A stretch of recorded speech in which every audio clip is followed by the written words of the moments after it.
hatari ya mtu kuwa hana msimamo katika kumtii Allah na mtume wake. La kwanza ni kwamba huenda ukawa mzuri, waswali nini, lakini mwisho wako ukawa mbaya, kwa sababu wewe hujui. Wasema nimeswali Ramadhani sijatoka msikitini, baada ya Ramadhani ukajipa off, kumbe ndio kifo chako kimekuja, kitakupata uko nje ya nini, ya msimamo. Ndio yule mwanachuoni mmoja alijiwa na bwana kijana, akamwambia, mimi nina matatizo, naingia vizuri kwenye ibada, lakini mara huwa nimerudi, nimemwasi Allah, nifanye nini? Akamwambia kuna maswali kama 4 au 5, akampatia.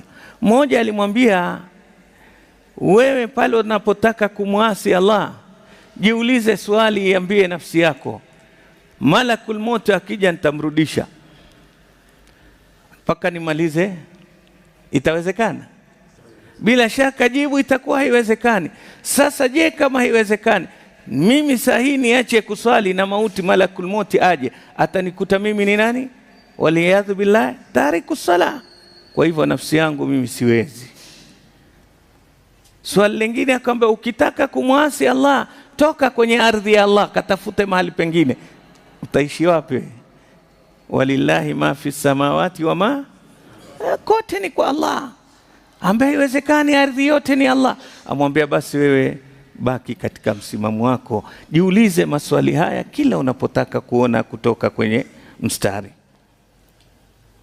Sababu kubwa inamfanya mtu akatoka kwenye msimamo, kwanza ni al-ghafla, kujisahau kwamba innaka mayitun wa innahum. Unapokuwa ni mtu wa kujisahau, basi mara nyingi ukaghafilika, na Allah ameiweka picha ya mauti, ndio picha haisauliki. Kwa sababu angalia nyumbani kwako tu, familia yako, kuna wangapi hawapo? Kila mtu akiangalia familia, kuanzia yeye apate fahamu mpaka leo, ni namba ngapi zimeondoka?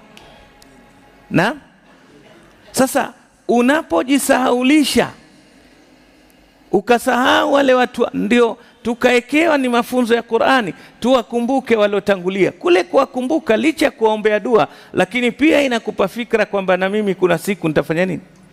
Walladhina ja'u min ba'dihim yaqulun rabbana ighfir lana wa li ikhwanina alladhina sabaquna bil iman.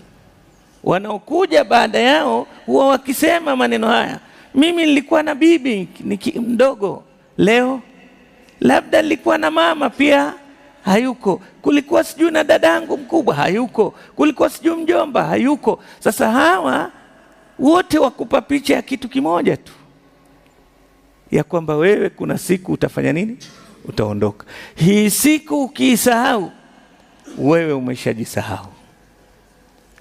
Kwa hivyo ghafla, kule kujisahau wewe ni nani, kwamba wewe ni kiumbe cha kupita, hili hukufanya wewe mara nyingi ukateleza, mara nyingi ukatelekeza ibada za Allah, ukajiona kwamba bado na time,